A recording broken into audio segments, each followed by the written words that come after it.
Europe 1, 7h25, Thomas Soto. On entend beaucoup ces derniers jours les attaques contre François Hollande ou contre Jean-Marc Ayrault. Mais à gauche, il y a un autre homme dans la ligne de mire. Bonjour Caroline Roux. Bonjour Thomas. Cet homme, c'est Pierre Moscovici, le ministre de l'économie.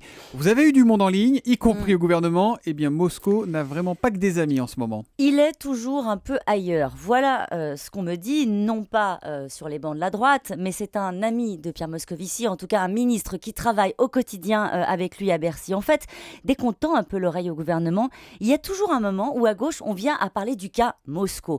Alors un ténor du gouvernement m'explique ce qui ne colle pas et il fait un parallèle. Manuel Valls incarne la sécurité, on le voit partout. Moscovici, on ne l'entend pas assez.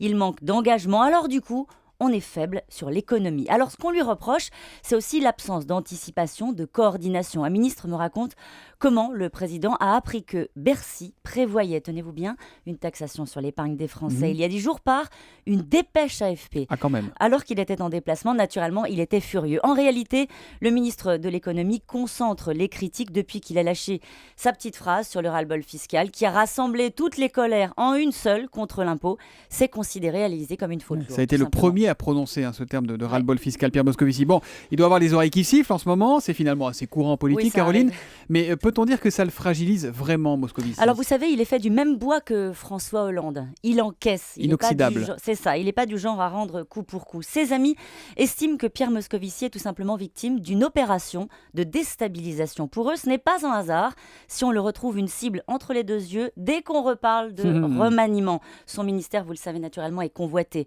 Un député proche du ministre de l'économie, il voit même la main des Fabusiens, un autre, un collaborateur.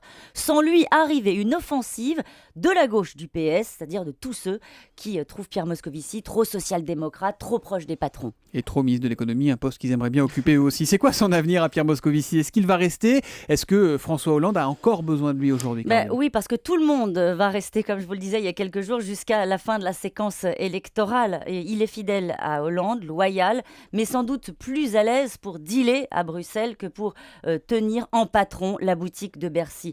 Et quand Pierre Moscovici laisse s'installer l'idée qu'il pourrait être intéressé par un poste de commissaire européen, eh bien c'est bien qu'il l'a sans doute compris un peu lui aussi. Il prépare lui aussi le coup d'après-feu sur Moscovici. À gauche et même au sein du gouvernement, les critiques pleuvent sur le ministre de l'économie. De là à penser qu'il va servir de fusil, bien pas que Caroline Roux ne franchit pas ce matin, car aujourd'hui, le chef de l'État a encore besoin de lui. L'info politique de Caroline revient demain. À demain, Caroline. À demain, Thomas. Bonne journée.